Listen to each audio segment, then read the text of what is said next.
Halo sahabat Brokes, kali ini saya kedatangan Agung. Gimana kabarnya? Alhamdulillah. Nah, Agung ini adalah salah satu orang yang telah menghafalkan 30 juz di sekolah Abror ini. Nah, saya di sini akan mau ngobrol-ngobrol santai dengan Agung tentang tentang perjuangannya ketika sedang menghafal atau ketika masa lalu sebelum dia berjuang untuk menghafalkan 30 juznya. Saya akan mengobrol di sini. Agung, antum ini kan adalah salah satu hafiz yang keberapa di Abror ini? Ke-45. Nah, apa motivasi Anda untuk membereskan hafalan ini? Ya, untuk motivasi anak sendiri gitu kan, berjuang untuk menghafalkan Al-Quran, di antaranya dengan cari motivasi dengan ceramah-ceramah, misalkan ceramah yang anak sukai gitu kan dari Ustaz Adi Hidayat, yang Masya Allah ilmu terhadap Al-Quran itu begitu dalam sekali. Nah, motivasi yang paling besar anak yaitu dengan ceramah beliau gitu kan. Apabila anak melihat ceramah beliau itu selalu terbawa suasana gitu kan, selalu menyentuh ke hati gitu kan. Apabila sesuatu yang disampaikannya tentang Al-Quran bukan apalagi. Nah, kalau pertamanya gitu kan, motivasi menghafal Al-Quran itu sudah mulai gitu kan dari masa MTS kelas 3. Terus mencari-cari motivasi tentang Al-Quran gitu kan. Alhamdulillah setelah ujian nasional di Sanawiyah itu mencari-cari sekolah gitu kan, alhamdulillah udah termotivasi untuk menghafal Quran. Alhamdulillah mendapatkan ataupun menemukan dengan sekolah itu yang bernama SMK Darul Abror.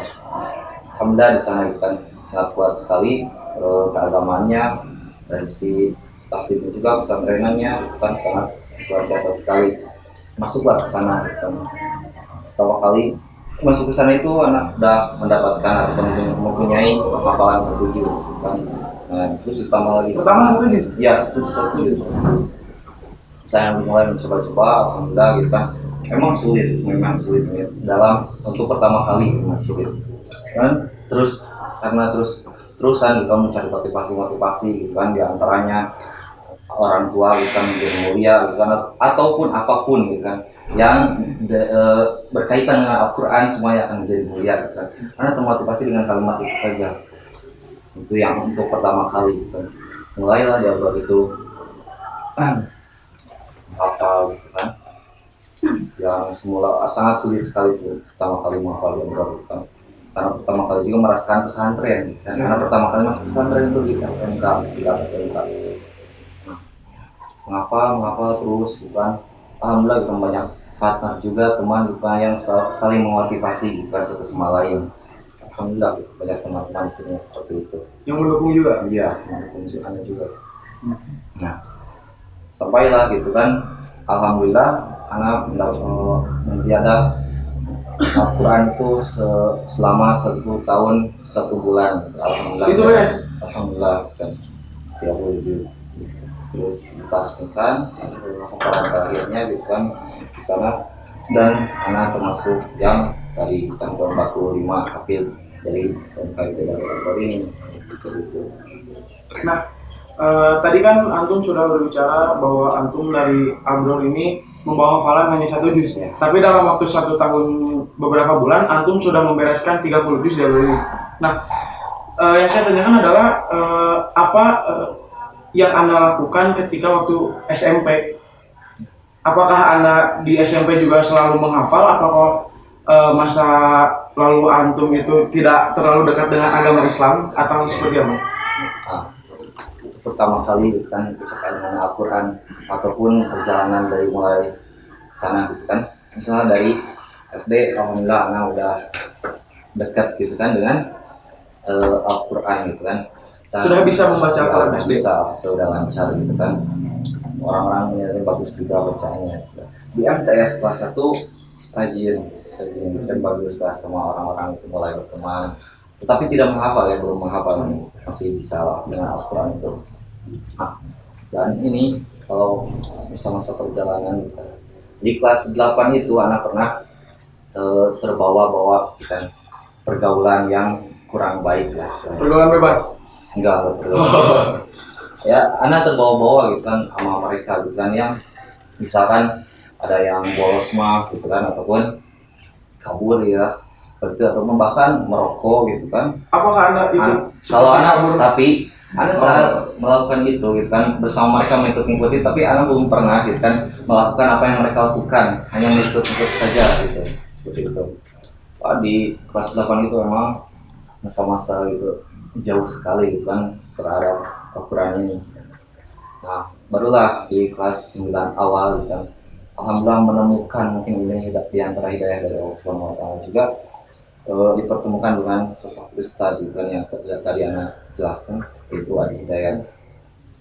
Di situ mulai tertarik untuk Ya. kembali lagi kepada Islam yang benar. Sebelumnya gimana? Mencari-cari dulu gitu kan, ataupun melihat-lihat dulu lah ceramah-ceramah beliau, dan alhamdulillah gitu kan beliau itu masya Allah terhadap Qurannya gitu kan sangat dalam sekali. Dan di sana di antara yang motivasinya itu pengalaman beliau juga gitu kan, apabila sebelum menghafal gitu sangat luar biasa sekali gitu kan. Di antaranya dia niat menghafal itu untuk membantu ataupun membahagiakan kedua orang tuanya, membalas baktinya, seperti itu.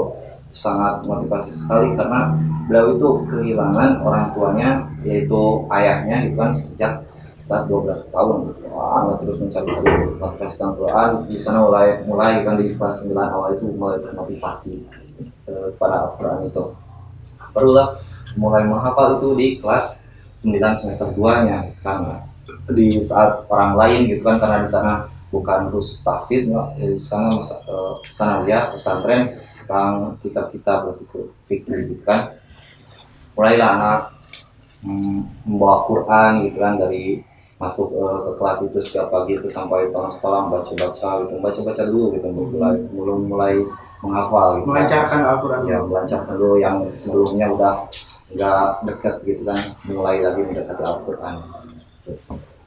Terus mulailah menghafal gitu kan, gak lama menghafal 1 juz itu di MTS sebelum UN kalau nggak salah. Menghafalkan 1 juz? Ya, sebelum UN kan.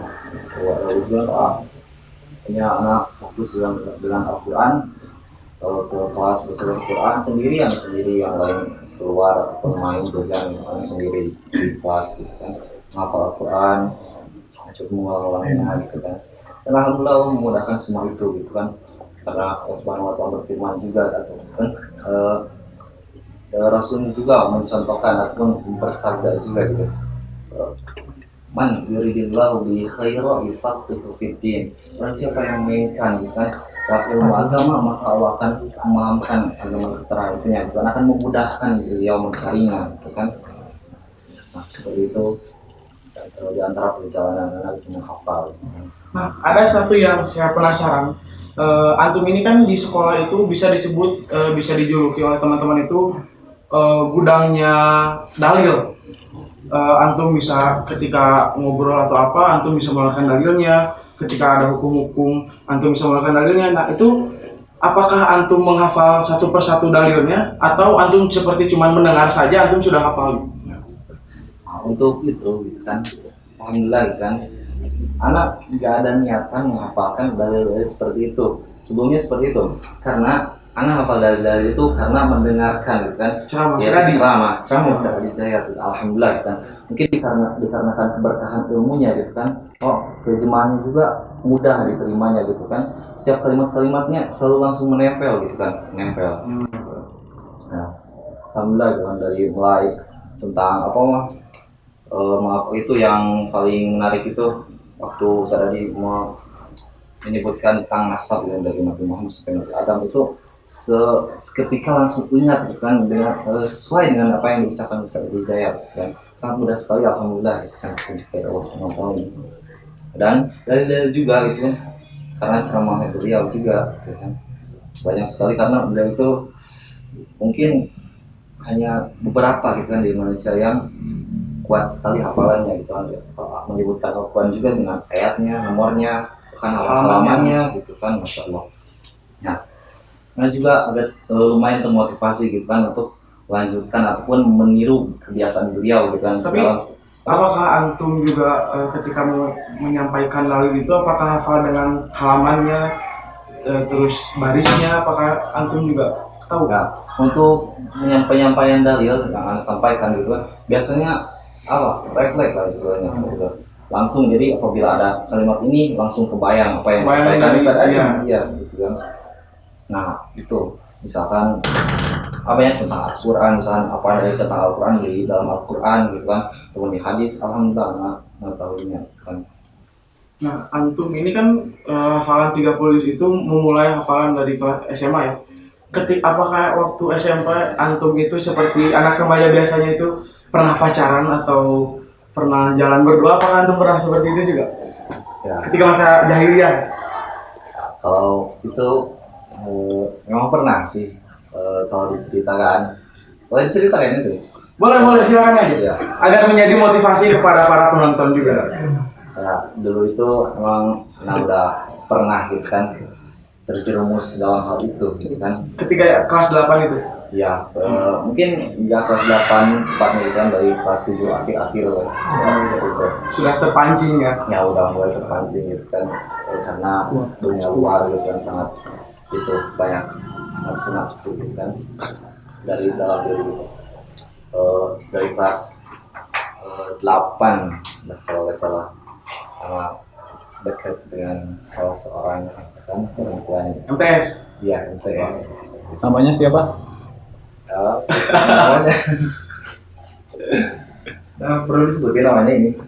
Kalau perlu sebutkan aja. Tapi kalau tidak ya bos. Inisial aja, inisial boleh. Boleh. Inisial itu.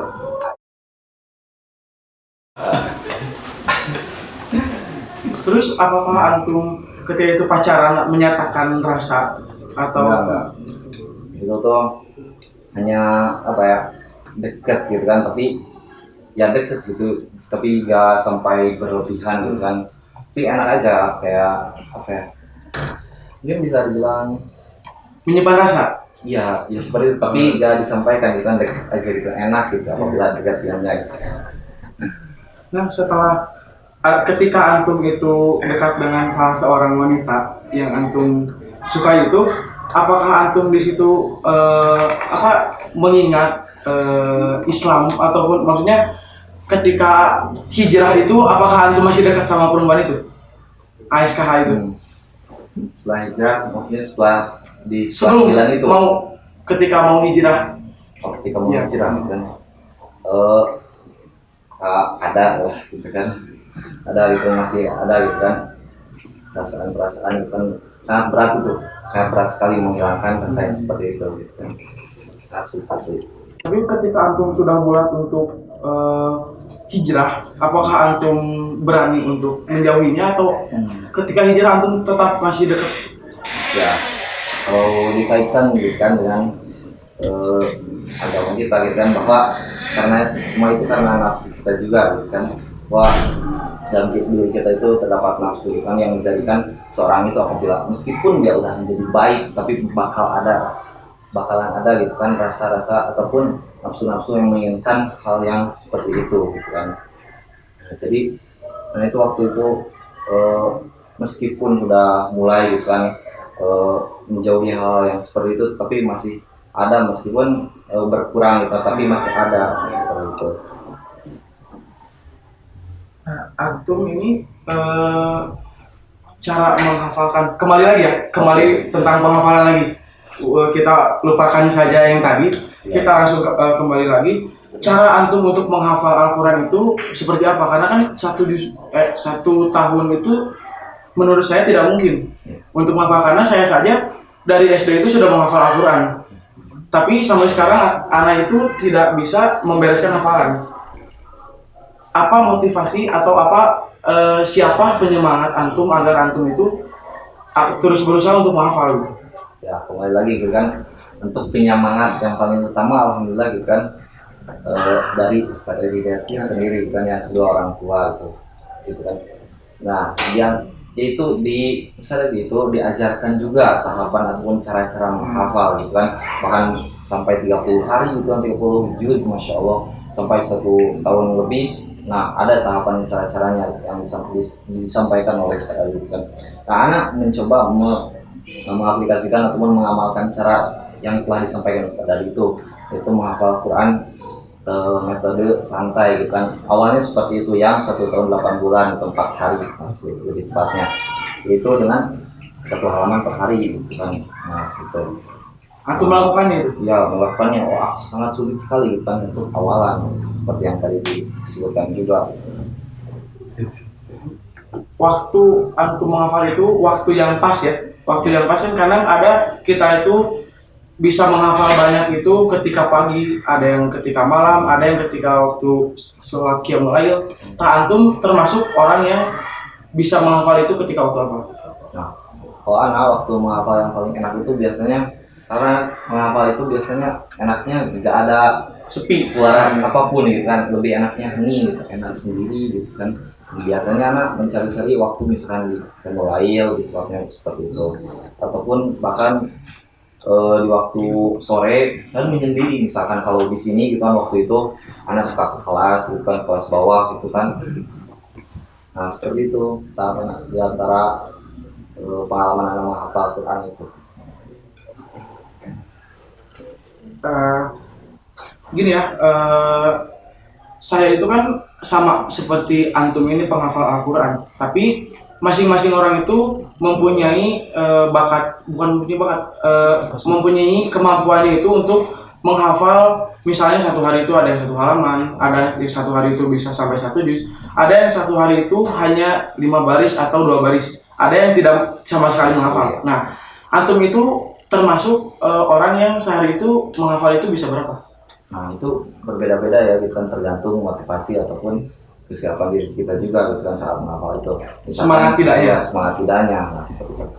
Biasanya anak paling bahkan pernah juga gitu kan tidak menyetorkan sama sekali, sangat sulitnya gitu kan ayat yang dihafalkan itu gitu kan, sulit sekali, bisa sampai beberapa hari bahkan gitu kan. Paling banyak anak itu pernah menghafalkan dalam 1 hari itu berapa? 10 lah, 10 paling banyak gitu ya.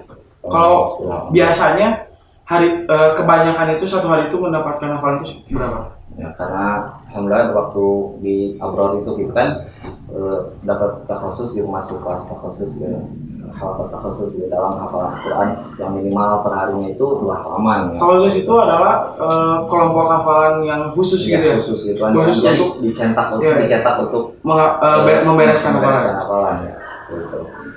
Jadi gimana caranya supaya kita berlomba-lomba gitu kan, cepat lagi lebih baik gitu kan. Apabila di bawah 2 halaman misalnya, maka akan kena IPOB gitu kan, ataupun hukuman. Berarti antum juga membereskan hafalan itu terdorong karena teman-teman juga, teman-teman di tahun juga saling berlomba-lomba ya. saling berlomba. Ya.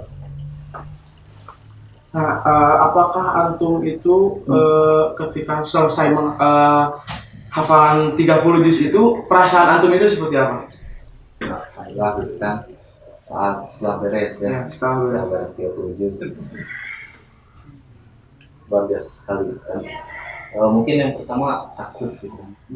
Takut kenapa? Takut untuk menjaga. Ya, nah seperti itu.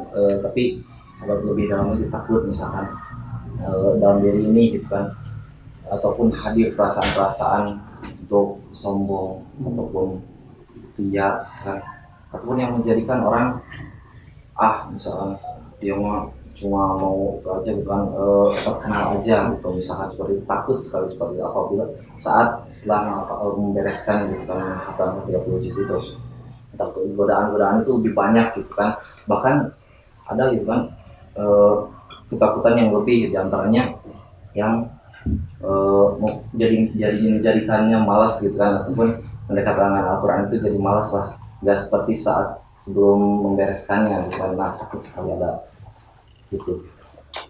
Terus itu kan perasaan antum ketika hafal 30 itu takut, tapi apakah ada kebahagiaan atau apa ya, ketika antum menghafal itu setelah beres, apakah antum mendapatkan seperti misalnya antum bisa menjadi orang yang bisa memotivasi orang lain, antum bisa mendapatkan beasiswa, apa amalan bukan amalan apa keberuntungan antum setelah membereskan hafalan 30 juz itu? Iya, peruntungan.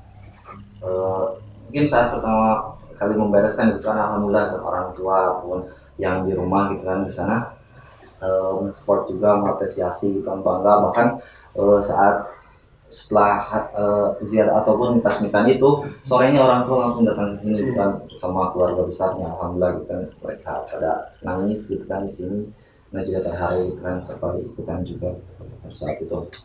Nah, setelah membereskan 30 juz gitu kan, alhamdulillah saat misalkan setelah pulang gitu kan, alhamdulillah di kampung juga dipercaya gitu kan bisa menjadi imam ataupun membacakan ayat-ayat. Oh berarti itu Quran, di kampung kan. antum itu semua tahu antum itu sudah membereskan hafalan? Kalau untuk tahu gitu kan kayaknya enggak semuanya, hanya beberapa orang gitu kan yang dekat-dekat rumah saja gitu.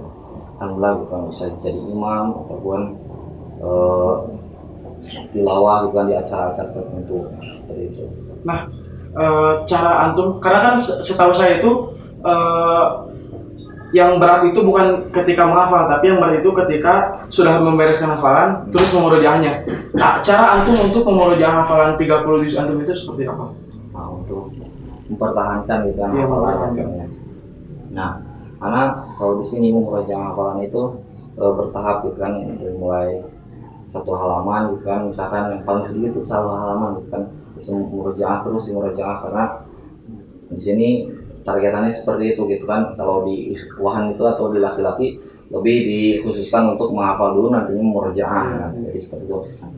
Nah, untuk cara memurojaah gitu kan, kembali lagi alhamdulillah gitu kan ada metode lagi gitu kan dari Ustaz Adi Hidayat gitu kan, cara memurojaah Al-Quran itu.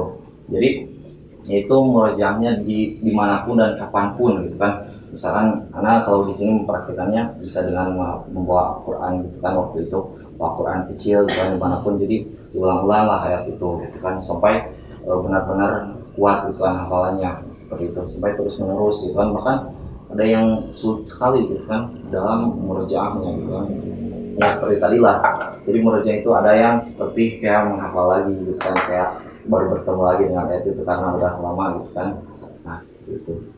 Nah, perbedaan antum itu apa yang antum merasakan perbedaan ketika antum telah menghafal 30 juz, membereskan 30 juz, dan ketika antum sebelum memulai sebelum hijrah, ketika perbedaannya ya. Sebelum hijrah gitu kan, karena itu belum menghafal gitu kan. Nah, kalau perbedaannya dengan setelah menghafal gitu 30 juz, alhamdulillah gitu kan, jadi banyak sekali gitu kan ayat-ayat yang keluar apabila anak melakukan berkehidupan gitu lah gitu. Jadi apapun dalam keseharian itu lah, misalkan jadi banyak ayat-ayat yang muncul gitu kan pada dalam diri itu, misalkan kalimat ini langsung muncul ayatnya ataupun apa gitu langsung muncul. Nah, Agung ini kan hafalan sudah 30 juz. Apakah ada motivasi untuk para penonton agar bisa terpancing untuk bisa mengikuti bisa menghafal 30 juz juga? Oke, itu motivasi kan diantaranya untuk kalian yang masih berjuang gitu kan menghafal Quran.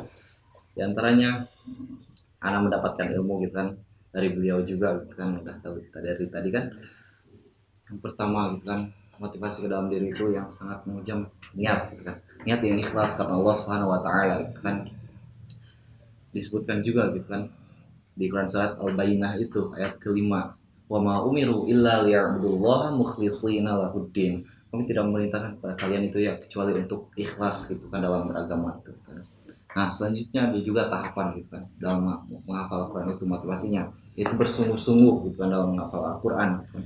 Nah, seberat apapun gitu kan kalian menghafal Al-Quran, bersungguh-sungguh itu akan nantinya akan terbiasa dan mudah gitu kan. Di antara dalilnya gitu kan ada juga kan surat Al-Ankabut itu ayat terakhir gitu kan, walladzina jahadu fina lanahdiyannahum subulana. Walladzina jahadu, apabila kalian bersungguh-sungguh gitu kan di jalan kami, maka kami akan memberikannya gitu kan jalan termudah bagi kalian gitu kan. Nah, kata jahadu di sini gitu kan terbagi menjadi 3 gitu kan. Ada al-juhdu gitu kan, bersungguh-sungguh dalam merencanakan. Nah, yang keduanya itu ada jihad gitu kan, jadi mempraktekkan apa yang telah direncanakan. Nah, Terus yang ketiganya ada mujahadah, itu bersungguh-sungguh dalam mengatasi apa yang akan dialami gitu kan, diantaranya ujian-ujian yang akan datang, bersungguh-sungguh lah dalam ketiga hal itu. Nah, terus yang ketiganya juga ada yakin.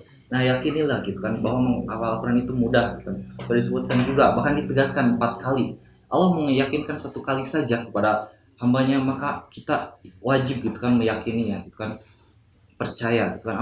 Apalagi ini 4 kali gitu kan dalam satu ayat itu, dalam satu surat, ukuran surat Al-Qamar itu ayat ke-17, ke-22, 32 dan ke-40.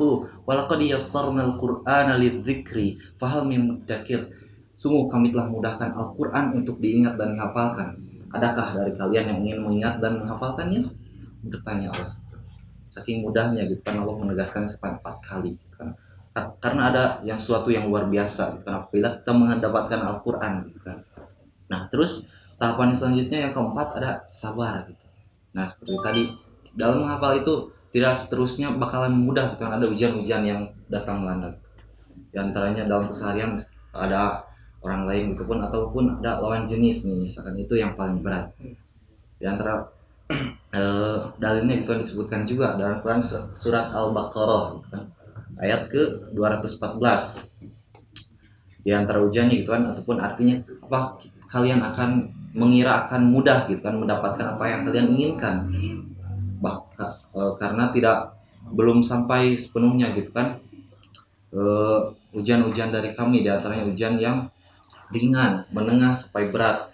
Nah, di dalam ditafsirkan ke ayat lainnya juga di Quran surat Ali Imran itu ayat ke-142, yaitu sama persis gitu kan, apa kalian akan mudah mendapatkan apa yang kalian inginkan gitu kan. Alam ya'lamillahu alladziina jahadu minkum, sementara kami belum mengetahui kesungguhan kalian gitu kan dalam mendapatkan itu diantaranya wa ya'lamas sabirin, bahwa kalian itu harus bersabar gitu kan. Nah, terus yang kelima, hadirkan motivasi kan saat menghafal Al-Quran itu. Jadi mencari-cari motivasi apa itu, keutamaan Al-Quran gitu. Motivasinya bakalan jadi apa kita kalau bisa menghafal Al-Quran gitu kan, untuk apa gitu. Nah, itu banyak sekali, misalkan yang paling kuat itu yaitu kedudukan kita di surga nanti gitu kan. Bahwa disebutkan kepada penghafal Al-Quran itu, Allah Subhanahu wa taala, penghafal Al-Quran bacalah gitu kan, apa yang sering kalian baca, selalu kalian baca sama di bumi itu, maka ayat yang terakhir kamu baca, maka itulah tempat terakhir kamu di surga, kata Allah SWT. Nah, yang keenam, saat menghafal itu jadikanlah prioritas Al-Quran itu gitu kan dalam keseharian gitu kan, selalu misalkan membawa Quran dimanapun dan kapanpun kita selalu membacanya gitu kan, tapi di tempat yang diperkenankan ataupun yang diperbolehkan, jangan sampai misalkan di WC ataupun di mana gitu yang dilarang, itu jangan sampai. Itu jadikan prioritas. Nah, yang ketujuh istiqomah gitu kan. Nah, setelah dijadikan prioritas, istiqomah itu lebih berat lagi gitu kan. Disebutkan juga bahwa kalau kalian beristiqomah gitu kan, maka nantinya gitu kan tidak akan ada rasa khawatir ataupun takut gitu kan, kalian akan senang, dan kalian itu akan senang dan tenang apabila istiqomah itu sudah benar dilakukan seperti itu. Nah, jadi mungkin pesan dari Ana juga ada lagi gitu kan, cukup sudahlah gitu kan kita disibukkan sama sesuatu yang tidak ada manfaatnya gitu kan. Ini saatnya kita berubah, kita menjadi lebih baik dari ujung mata sampai ujung kaki, semuanya ada tuntunannya di dalam Al-Quran itu, alhamdulillah. Misalkan dari mata gitu kan, mata itu dalam Al-Quran disebutkan hanya boleh melihat yang baik-baik saja. Misalkan di Quran surat An-Nur itu ayat ke-30 untuk laki-laki, 31 untuk perempuannya. Qulil mu'minina yaghuddu min absarihim, katakan kepada pria-pria yang beriman itu kan untuk menundukkan pandangannya. Yang ayat 31-nya qulil mu'minati yaghuddna min absarihinna, sama juga artinya seperti itu. Terus turun lagi misalkan ke perkataan ke lisan gitu kan, ada juga ayat lisan yang membimbing kita gitu kan, bahwa kata Allah Subhanahu wa taala fungsi lisan itu misalnya di Quran surat Al-Hujurat itu ayat ke-11, ya ayyuhalladzina amanu la yaskhar qaumun min qaum, wahai orang yang beriman janganlah kalian saling mencela gitu kan. Kalau diteruskan artinya bahwa bisa jadi yang dicela itu lebih baik ataupun bisa sebaliknya gitu kan.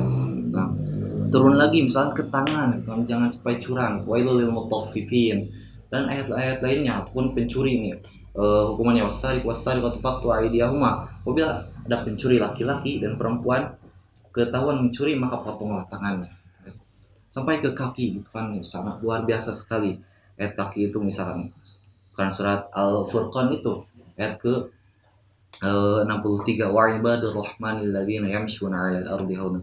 Hamba Allah yang penyayang itu kalau berjalan begitu tawadu, gitu, begitu rendah hati, gitu kan. Wala tamshi fil ardi maraha, janganlah kalian sombong saat berjalan di bumi, gitu kan. Dan mesti banyak kalinya. Jadi ingatkan lagi, gitu kan, pada ataupun perkuat lagi kedekatan kita dengan Al-Qur'an, gitu kan, bahwa semuanya sudah diatur oleh Allah Subhanahu wa taala, gitu kan. Dari ujung kepala sampai ujung kaki semuanya sudah diatur. Itu tergantung kita, gitu kan, kalau kita mau mengambilnya atau tidak, gitu kan. Kalau mengambilnya alhamdulillah, kalau tidak itu urusan antum nanti, gitu kan, bahkan bisa lebih sulit nantinya. Nah, seperti itu. Oke. Terima kasih kepada Agung yang telah menyampaikan motivasinya untuk para penonton agar bisa lebih semangat untuk menghafal Quran. Intinya adalah kita untuk para penghafal Al-Quran jangan sampai patah semangat untuk menghafal Al-Quran, karena jika kita menghafal Al-Quran itu, yang kita hafalkan itu tidak sia-sia untuk di akhirat nanti. Terima kasih kepada penonton untuk setia menonton kami. Salam Brokes.